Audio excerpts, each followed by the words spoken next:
Allez, Boker Tov, mes amis. On continue. Igdal Elohim Chai. Les 13 fondements de foi du Rambam. Et il dit le Shla Kadosh, Eikar Hashvi'i, 7e fondement de foi, mon Rabbi Chaim. Lokam Ke Moshe. Qui représente quoi dans le Igdal, Igal? Qui représente. Dans la chanson. Si tu sais pas, c'est pas. Nous? Vas-y, Igal. T'as pas un sidour, je sais pas. Quoi, tu veux la suite? Bah oui, Moshe, on parle de Moshe Rabbeinu. Le Cam. Vas-y. Navi ou Mavitel. Navi ou Mavitel, Temunato. Yafé, Rabbi Richard, il est là. Et très bien chanté en plus. Très bien chanté. Alors messieurs, regardez ce qu'il y a écrit ici. 7e principe de foi. Lokam Ke Moshe. Il n'y a pas de prophète qui s'est levé comme Moshe Rabbeinu Bam Israël. Comme on dit, Mi Moshe ad Moshe, Lokam Ke Moshe. Zaish Moshe Gadol Meod Benivua Kol Navim Sheyayu Me'olam Ve'ad Ha'olam. La prophétie de Moshe Rabbeinu, n'a nulle comparaison avec aucun prophète que le peuple juif ait pu connaître. Lokam Ke Moshe. Le plus grand prophète d'Israël, ça a été Moshe Rabbeinu. וכל שאר הנביאים שהיו לפניו ואפילו האבות אשר קמו אחריהם כולם הם תחתיו במעלה. Les aבות qui étaient avant, les aבות qui étaient après, les patriarches qui étaient avant Moshe Rabbeinu, les patriarches qui sont après Moshe Rabbeinu, par rapport à la prophétie de Moshe, ils sont en dessous. Il n'y a pas eu comme la prophétie de Moshe Rabbeinu. Ve'oya Bachir Elokei Yaakov. Il a été mamash l'élu. Ce qu'on dit en français, ils traduisent par l'élu. Mais c'est pas l'élu. Bocher, c'est pas l'élu simplement. Le Bocher, c'est quoi? Il a été choisi. Il a été choisi par le Dieu de Yaakov. C'est le premier Mashiach, le premier libérateur du peuple juif, c'est qui? C'est Moshe Rabbeinu. Et après, vous savez qu'à partir de ce moment-là, les Avdil, c'est tous les Harry Potter, c'est tous les héros Arthur, toutes les légendes qui viennent après, ça vient de là. D'où on sait tous les films qu'on a pu voir quand on était jeune ou moins jeune ou un peu plus vieux, avec l'élu. On attend, c'est le sauveur dans les films, c'est l'enfant qui devait naître et c'est le sauveur, le libérateur. D'où ça vient ça? D'où ça, cette notion de libérateur, d'élu, l'enfant élu et toutes ces choses-là? Ça vient de Moshe Rabbeinu. Tout est pris de la Torah. Lama, parce que Behemet, Akadosh Baruch Hu, il a choisi un homme. Akadosh Baruch Hu, il a choisi un homme qui allait être Mashiach Hashem, qui allait être le libérateur du peuple juif. Et d'ailleurs, le Mashiach, il aura l'étincelle d'âme de Moshe Rabbeinu, obligatoirement. Obligatoirement, le Mashiach, il aura l'étincelle d'âme de Moshe Rabbeinu. Et donc, on avait vu, la grandeur de Moshe Rabbeinu, il n'y aura pas, comme Moshe Rabbeinu n'a pas Mashiach Hashem. Et Moshe Rabbeinu, on a vu déjà dans les Gemarot, dans les Midrashim, lorsqu'Akadosh Baruch Hu, il l'a choisi pour aller délivrer le peuple juif. Vous savez, la Gemara, elle dit, dans Maseret Sanhedrin, entre autres, elle pose la question. Elle dit, où est Mashiach? Où est le Mashiach? La Gemara pose la question, où est le Mashiach? Et la Gemara répond, il est Yoshev al Petach Romi. Il est assis à la porte de Rome. D'accord? Comme ça la Gemara dit. Il est assis à la porte de Rome. Si on réfléchit une seconde, on avait fait ce cours, je ne sais pas si vous vous rappelez, mais si on réfléchit une seconde, moi tu me parles de Mashiach. L'image que je me fais du Mashiach, d'accord? L'image que je me fais du Mashiach, c'est quoi? C'est une barbe blanche. D'accord? C'est une barbe blanche. C'est, je ne sais pas, d'accord? C'est un bon. D'accord, un beau chalouk, ok, des péotes, des tzitzit qui pendent, quelque chose de Mashiach. Et si maintenant je viens, et Mashiach il arrive, je lui dis Mashiach, regarde, je suis juste curieux, tu peux me donner ton parcours un petit peu, ton parcours de vie? Est-ce qu'une seconde je vais penser que le Mashiach, il a été élevé dans une maison goy, à la Maison Blanche, il a été à Oxford, à Harvard, Oxford c'est en Amérique? C'est en Angleterre, je savais que je m'étais trompé. À Harvard, je ne sais pas ce qu'il y a encore là-bas. Il y a d'autres. Cambridge, c'est en Angleterre. D'accord? Yale, d'accord? Il a été à Harvard, il a été à Yale. Il a fait des études, je ne sais pas moi, de chimie. Il a fait des études de chimie. Il a fait des études de géopolitique. Il a fait des études de ceci ou de cela. Après, je lui demande qu'est-ce que tu as. Et après, qu'est-ce que tu as fait Et après, je lui demande qu'est-ce que tu as fait. Donne-moi ton curriculum vitae. D'accord? Ouais, j'ai fait jusqu'à 18 ans, j'ai fait des études, 20 ans. Et à 20 ans, qu'est-ce que tu as fait? À 20 ans, écoute, ben, dis-moi, il a honte de te dire. Mais dis-moi, j'ai buté un mec. Hein? Oui, j'ai tué quelqu'un. Ben, j'ai vu 2 mecs se disputer, je sais pas, boum, je l'ai buté. Ah bon? Bah ouais, et qu'est-ce que t'as fait? Ben, j'ai été en prison. Il me montre la photo, tu sais, le truc orange là, avec le truc, à droite, à gauche, la visu. Je dis, c'est pas possible. Tu dis, tu te fous de moi, t'es pas ma chère, Hachem, t'es pas ma chère, quand même, c'est pas toi ma chère, mon fils. Impossible, tu te fous de moi. Bon, après, qu'est-ce que t'as fait? Je dis, bah après, je me suis évadé, à prison break, j'avais prison break. Donc j'ai fait prison break, j'ai regardé, j'ai fait, tu regardes sur ma peau, il y a tout écrit, d'accord? Et je me suis évadé de prison. T'es arrivé où? Bah, dans un patelin, un petit village là-bas, il y avait un type comme ça, il avait des filles. La vérité, j'ai vu les filles se faisaient embêter, je les ai défoncés tout le monde, je les ai tous défoncés. J'ai pris les filles, je les ai sauvées, je les ai mis à son père. Il dit alors c'est bien terminé ton histoire quand même. Bon, à part que t'es un mytho, parce que ma chère, t'es un mytho.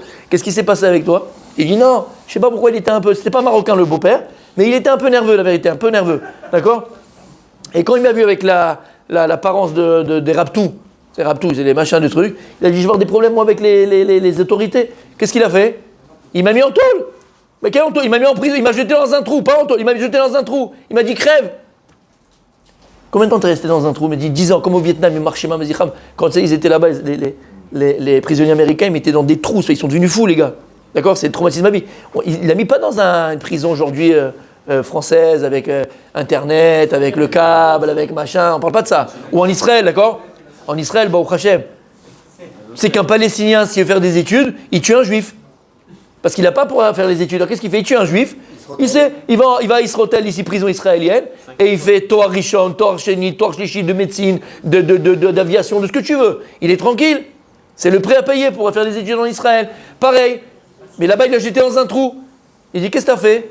Il dit, je mourrais de faim, j'allais mourir. J'ai pas bu, pas mangé pendant une semaine. Qu'est-ce qui s'est passé? Il y a une jeune fille, elle est venue, elle m'a donné à manger pendant 10 ans comme ça. 10 ans resté dans un trou. 10 ans dans un trou. 10 ans. Et après, qu'est-ce que t'as fait? Après, j'ai pu me sauver, j'ai pu partir parce qu'ils se sont rappelés qu'il y avait quelqu'un dans la cave. Ils avaient besoin pour mettre un peu de vin là-bas. Ils m'ont fait sortir. T'as été où? Bon, ça y est, maintenant, ça y est, ta vie, elle est merveilleuse, ta vie, non? Il dit non, je sais pas quoi faire. J'ai dit, bon, allez, c'est quoi? Comme les Israéliens, je vais un peu visiter le monde. J'ai besoin de visiter le monde. Où t'es parti en Afrique? Magnifique. J'ai fait le Gabon, j'ai fait le Cameroun, j'ai fait le Sénégal. J'ai fait plein de pays, c'était merveilleux. Je fais le safari, les girafes. J'ai dit, celui-là, c'est le Mashiach. Celui-là, c'est Mashiach. Wahal Meboul, on dirait. Combien de temps t'es resté là-bas? 1 mois, 6 mois, ils font pas plus, hein, les Israéliens. Non, je suis resté 40 ans. Ah ouais, d'accord, j'ai fait carrière, je suis devenu président du Gambo, du Cameroun. Président du Cameroun. Et tu t'es marié, il s'est marié, il a eu ce qu'il fallait. Tu dis, bon, écoute, mon fils, allez, vas-y, va, le mytho, c'est pas chez moi, va ailleurs. Mais de qui on parle? On parle de Moshe Rabbeinu. C'est pour ça qu'Akadosh Baruch Hu, il dit à Moshe Rabbeinu, Moshe, toi tu vas parler à Paro, et Aaron, à quoi il va parler au Am Israël? Pourquoi? Mashiach, il ne peut pas parler aux deux. Tu parles à Paro et à Israël. Il dit les Chachamim, non. Pourquoi Kadosh Baruch Hu a dit Moshe, tu parleras à Paro? Parce que tu es né avec lui, tu connais comment ça marche là-bas. À Israël, ils vont te croire, tu crois? Que te croire dans le sens, ils vont t'écouter, toi. D'où tu es, d'où tu viens, qu'est-ce que c'est? Aaron, à Cohen, qui était avec eux dans l'esclave d'Égypte, il a vu la souffrance. Lui, ils vont l'écouter. Donc toi, tu ne parles pas au Bnei Israël. C'est Aaron qui parlera à ta place. Shamata? Maintenant, qu'est-ce qu'on dit? On dit dans la Tfila, dans Moussaf, 1000 fois je vous l'ai dit, qu'est-ce qu'on dit dans Moussaf de Shabbat? Hen gal qui est très macharit, kereshit. Ça veut dire il faut détrompez-vous. Mashiach Hashem, c'est peut-être pas celui qu'on pense. Mashiach Hashem, c'est peut-être pas celui qu'on pense. Hen gal je vous délivrerai à la fin, comme je vous ai délivré au départ. T'imagines, toi, tu étais en Égypte, tu vois Moshe Rabbeinu, alors que tout le monde savait où il est né, où il a grandi, il a fait dada sur les genoux de Paro. On le connaissait, on sait d'où il vient celui-là. Lui c'est Mashiach. Lui va nous délivrer. C'est bizarre. Exactement comme Gideon. Exactement comme Gideon qu'on a vu dans les shiurim précédents. Pourquoi Kadosh Baruch Hu a choisi Moshe Rabbeinu? Pourquoi Kadosh Baruch Hu a choisi Gideon? Pourquoi Kadosh Baruch Hu il a choisi ces tzadikim qu'on a eus? Pourquoi Kadosh Baruch Hu a choisi tous ces gens-là? Exactement. Mais pourquoi? Une chose. C'est des gens qui étaient fous amoureux du peuple juif. C'est tout. Ils étaient fous amoureux du peuple juif. Moshe, à l'âge de 20 ans, il a écrit Vaïgdal à Yeled. Il a écrit dans Parashat Shemot. Vaïgdal à Yeled. Il a grandi l'enfant. Quel âge il avait, Rabbi Julien? Vaïgdal à Yeled 20 ans. 20 ans. Il a écrit Vaïgdal à Yeled. Il est sorti à la rencontre de ses frères. Vayar Besiblotam. Il a vu leur souffrance. Et Rachid dit sur place, c'est quoi Vayar Besiblotam? Natan A'enna Velibol Yod Miatzer Alehem. Il a mis son cœur et sa tête, et son cœur et ses yeux, à souffrir avec eux. Mais c'est ça le Ham Israël. Le peuple juif, c'est ça. C'est que tu ne peux pas vivre ta petite vie à toi, alors qu'à côté, c'est la souffrance. Tu ne veux pas vivre ta petite vie à toi, alors qu'à côté, c'est le désespoir. Yefchar, tu ne peux pas. Et les grandeurs d'Am Israël, la grandeur des tzadikim du peuple juif, ce sont des gens qui sont fous amoureux du peuple juif. C'est des gens qui sont prêts à donner leur vie pour le peuple juif. C'est des gens qui sont avocats du peuple juif. Akadosh, il n'a pas choisi Moshe Rabbeinu parce qu'il était érudit. Il n'a pas choisi Moshe Rabbeinu parce que c'était je ne sais quoi. Non. Akadosh, il a choisi Moshe Rabbeinu parce qu'il a vu que c'était quelqu'un qui était capable de sortir de son petit cocon, de sa petite vie à lui, de son petit confort, et d'aller. D'ailleurs, quand il écrit Vaïtzel Kratechav, il est parti construire avec eux les pyramides. Il est parti construire avec eux dans la labeur de l'Égypte. Tu n'as pas besoin, tu as un prince d'Égypte. Ça, c'est la grandeur des manigim du peuple juif. Et donc, en vérité, Mashiach Hashem, le Mashiach qu'on attend, détrompez-vous, mes amis. La Gemara, elle dit, il est où? À la porte de Rome. À la porte de Rome. On ne sait pas d'où il va venir, on ne sait pas à quoi il va ressembler. On ne sait pas. Et bien au contraire, par rapport à ce que je viens de dire, on peut s'imaginer que ce n'est pas forcément quelqu'un qui a grandi à Bnei Brak, ce n'est pas forcément quelqu'un comme Obélix qui est tombé dedans quand il était petit. Zelon Achon. Premièrement, c'est quelqu'un qui n'a jamais parlé mal de son peuple. Jamais parlé mal du peuple juif. C'est quelqu'un qui est prêt à se sacrifier pour le peuple juif. C'est quelqu'un qui est amoureux du peuple juif. Ça, on est sûr. C'est quelqu'un qui est l'avocat du peuple juif. Ça, c'est un signe que c'est le Mashiach. Malgré toutes les réductions, si tu vois un Talmid Chacham même, et tu dis, waouh, il connaît tout le chasse, il connaît toute la Torah Kula, il connaît tout, c'est pas possible. Aval, il n'est pas avocat du peuple juif, et il se permet de parler mal du peuple. Et quand je parler mal du peuple juif, c'est de tout le peuple juif. Tout, quel qu'il soit, c'est fini, terminé. C'est sûr que c'est pas lui. C'est sûr que c'est pas lui. On est certain que c'est pas lui. Mashiach Hashem ne veut pas parler mal du peuple juif. C'est pas possible. Alors, en l'occurrence, c'était ce qu'il avait Moshe Rabbeinu. Moshe Rabbeinu l'okam ke Moshe. L'okam ke Moshe, on n'a pas eu dans le peuple juif quelqu'un d'aussi grand dont la prophétie qu'est Moshe Rabbeinu. On n'a pas eu. Et il dit comme ça, et il termine pour aujourd'hui. Alors c'est ce qu'on a dit, donc il était choisi par Hachem, il a été choisi par Akadosh Baruch Hu. Ah oui, c'est pour ça que je suis arrivé à ça, et tout ça pour dire une chose qui était partie de ma tête, c'est qu'en vérité, nous dit le Zohar quelque chose de magnifique, Chaim Akadosh, je crois qu'il le ramène, si je ne me trompe pas. En vérité, pourquoi est-ce que Moshe Rabbeinu était, Akadosh Baruch Hu, il était makpid, il a tenu rigueur, mamash, on le voit dans les parachiotes, on le voit dans les textes, Akadosh Baruch Hu, il a tenu rigueur à Moshe Rabbeinu. Va délivrer mon peuple, va délivrer mon peuple, va délivrer mon peuple. Et à chaque fois, je peux pas. Bon, tu veux que je te dise, combien de fois tu demandes conseil, tu demandes, pas conseil, comment tu m'appelles ça? Une tova, un service à quelqu'un, s'il te plaît. Bon, le mec, il veut pas, ou il peut pas. À la fin, tu changes de crèmerie, tu vas demander à quelqu'un d'autre. D'accord? Kadosh Baruch Hu, il veut pas. Bon, il veut pas, il a raté son coche. Demande à quelqu'un d'autre. Où on voit ça d'ailleurs? On voit ça avec Mordechai et Esther. Lorsque Mordechai, il va dire à Esther, Esther, il y a une xéra, il y a un décret sur le peuple juif d'extermination. Va chez Achashverosh, demande pour ton peuple. Elle répond Esther à Malka, mais j'ai pas été appelé chez le roi depuis des semaines. On ne peut pas aller comme ça tout seul devant le roi. Si jamais le roi ne t'a pas appelé, tu viens devant lui, il te tue. Qu'est-ce qu'il répond Mordechai? Il a fait Hatzala, il a fait le sauvetage du peuple juif. Si tu veux pas aller, t'as pas compris pourquoi Dieu t'a mis là. Tu veux pas aller, alors le sauvetage du peuple juif, il viendra d'un autre. Il viendra d'un autre moyen. C'est pas grave, ne fais pas ton rôle. Hachem il aurait pu dire ça, mon cher Rabbeinu. Regarde, je te laisse ce truc, tu veux pas? J'ai un plan B. C'est le seul endroit où il n'y a pas écrit ça. Hachem il a obligé à aller. Il a obligé à aller. Omer Azoa, ça veut dire à la main. Parce qu'en vérité, Moshe Rabbeinu, l'âme de Moshe Rabbeinu, elle était déjà préparée, comme on dit que il y a écrit dans Bereshit. Veruach Elohim, berachefet al pnei hamayim. Il y a écrit dans Bereshit, et l'esprit divin nageait, naviguait, volait, d'accord, au-dessus des eaux. Omer Azoa, c'est quoi Veruach Elohim? Ruach, c'est la neshama. Ruach Elohim, c'est la neshama du Mashiach. Akadosh Baruch Hu, il a déjà créé la neshama du Mashiach, bebriat haolam. Et c'était la neshama du Mashiach qui était berachefet al pnei hamayim. En vérité, la neshama du Mashiach était déjà créée. Maintenant, Moshe Rabbeinu, il dit le Zohar, il n'y avait que lui, ponctuellement, il n'y avait que lui qui était capable, qui était Mesougal, apte, d'accord, dans son essence, de délivrer le peuple juif. Et d'ailleurs, c'est ce qu'il a reproché à Moshe Rabbeinu. Moshe Rabbeinu, regarde ton nom. C'est quoi Moshe? Pourquoi est-ce que Bathia, elle appelait Moshe? Qui minamaim mishitiu. Parce que je t'ai fait sortir de l'eau. Ça veut dire, il est au Chaim Akadosh. Moshe Rabbeinu aurait dû voir dans son nom que l'essence même de son nom, c'est quoi? C'est de faire sortir. Faire sortir. Minamaim mishitiu. Et donc, toi, tu as le potentiel de faire sortir. Et donc, il n'y a que toi. Et il dit le Zohar, et le Chaim le ramène, en vérité, il n'y avait que Moshe Rabbeinu qui était apte, qui avait la faculté de faire sortir le peuple juif. Après, il y aura une autre histoire avec quelqu'un de Moshe. Ah bah, dans cette époque-là, c'était l'âme de Moshe. Et c'est pour ça que Dieu, Kaviachol, il l'a obligé. Kaviachol, Dieu, il l'a obligé. Et c'est ça le Inyan. Lo kam ke Moshe. La septième fondement et principe de foi, c'est Behemet, Emouna be Moshe Rabbeinu. Et vous savez quand est-ce qu'on a eu la Emouna be Moshe Rabbeinu, Behemet? Quand est-ce qu'on a eu la foi en Moshe Rabbeinu, Behemet? Alors il y a écrit Bekriyat Yam-Souf, il y a écrit Vayaminu Bashem ou Moshe Avdo. Tous les commentateurs de s'interroger. Pourquoi t'écris que ici Vayaminu Bashem ou Moshe Avdo? Là, à Kriyat Yam-Souf, l'ouverture de la mer Rouge, il y a écrit et ils ont cru en Hachem et en Moshe son serviteur. Habibi, t'as vu tout ce qu'il a fait en Égypte? Non mais t'as vu tout ce qu'il a fait en Égypte? Les plaies qu'il a, mais c'est extraordinaire. Et on a vu dans les détails, les plaies du sang, la plaie du machin. D'accord, c'est des choses qui nous dépassent. Mamash, des vrais miracles. Pourquoi t'attends Kriyat Yam-Souf? À Kriyat Yam-Souf, Davka, tu dis Vayaminu Bashem Moshe Avdo. C'est bizarre. Une des explications, c'est que jusqu'à qu'ils étaient en Égypte, tout ce qu'ils ont vu, vous savez que l'Égypte c'était la capitale de la sorcellerie. Et même les Yehudis, même les Juifs, ils pensaient que bon, on a le meilleur des sorciers. On a Merlin avec nous. On a Merlin l'enchanteur, on a le meilleur des sorciers. Lorsqu'ils ont vu la Kriyat Yam-Souf, ce Nes-là, c'est un Nes, c'est quelque chose de... L'eau, elle est horizontale, il n'y a pas d'eau verticale, il n'y a pas d'eau qui vont s'ouvrir à 12, et quand tu passes dans Kriyat Yam-Souf, qu'est-ce que le Midrash, il raconte, d'accord? Que tous les miracles qu'il y a eu, mais Kriyat Yam-Souf, ça équivaut même pas à un demi-miracle qui est en Égypte.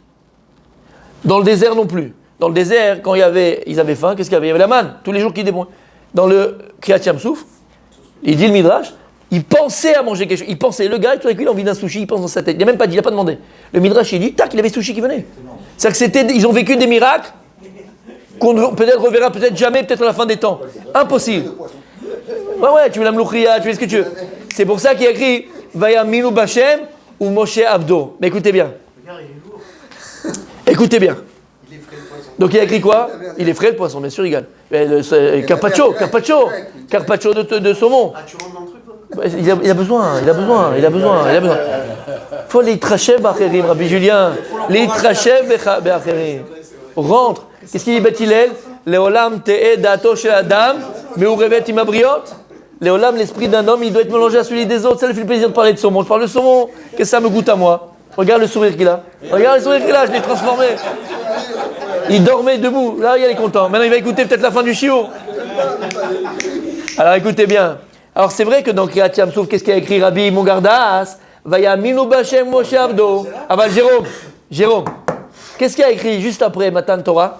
Lorsqu'Akadosh Baruch Hu, il dit Matan Torah, il dit à Moshe Rabbeinu, Moshe, tu vas monter dans la montagne, prendre la Torah, tout ça. Il a écrit Vegam Becha Yaminu Leolam. Et même en toi, ils croiront toujours. Or Achaim Akadosh sur le Pasuk. Il dit, je ne comprends pas quelque chose.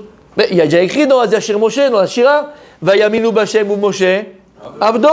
Alors pourquoi Matan Torah qui vient après, au don de la Torah qui vient après, Hachem il dit à Moshe Rabbeinu, tu sais qu'aujourd'hui c'est un grand jour pour toi. Lama, Vegam Becha Yaminu Leolam. Là, avec Matan Torah, ils croiront en toi pour l'éternité. Mais il y a déjà écrit qu'ils ont cru en Moshe Rabbeinu. Après tu répètes qu'ils vont croire. Ils n'ont pas cru. Il dit l'Ochem Akadosh, oui, mais quelle croyance ils ont eu en Moshe Rabbeinu? Là, ils ont cru que c'était plus un sorcier. Ils ont cru que c'était plus un abracadabra. Ils ont vu que c'était un avis. Ils ont vu que c'était un avis. Aval, ils pensaient que Moshe Rabbeinu, c'était un prophète. On en a eu, il y avait des prophètes en Égypte. Amram, c'était quoi Amram? C'était qui Amram? Le père de Moshe Rabbeinu, c'était Gdolador. Myriam, sa petite sœur. Comment on l'appelle Myriam? Anévia. On en a eu des prophètes. On dirait Moshe Rabbeinu, tu vois pas ce que c'est. On en a eu des prophètes. Et il dit au Rabbi Kadosh, c'est un peu des Tunisiens à l'époque, d'accord? Et il dit au Rabbi Kadosh, il croyait en Moshe Rabbeinu comme il prophétisait tout le monde. Comment ils prophétisaient à l'époque les prophètes? En dormant. Ils dormaient, et la nuit Dieu venait leur parler, et là ils prophétisaient. Quand ils vont voir qu'Akadosh Baruch Hu, Matan Torah, il va parler PL, Moshe Rabbeinu, et quand c'était? La nuit, le jour. Là il y a écrit, la Davka, Ve'aminu Becha Leolam, pour tout le temps. En toi aussi, ils croiront pour l'éternité. Ça veut dire que la émouna qu'on a, la foi qu'on a, le septième fondement de foi qu'on a sur Moshe Rabbeinu, la prophétie de Moshe Rabbeinu, par rapport à ce qu'il était Moshe Rabbeinu, le don de la Torah de Moshe Rabbeinu, quand est-ce qu'il a été maintenant, Behemet, la fienne, comment on dit la fienne? Intériorisé dans nos sangs, dans notre ADN, et on transmet ça de génération en génération jusqu'à la fin des temps, cette émouna Benouva Moshe Rabbeinu, c'est un Matan Torah. Et pas avant. Lama, parce que là on a vu Moshe Rabbeinu, le seul prophète, qui parlait à Kadosh Baruch Kaviachol, comme un copain qui parlait à son copain, comme ça, normalement, à n'importe quel moment. Et donc ça, c'est le 7e principe de foi. Et tout ce qu'on est en train de dire, c'est pour nous, mais à transmettre surtout à nos enfants. Nevuat Moshe Rabbeinu, ça fait partie des principes de foi. On continue demain.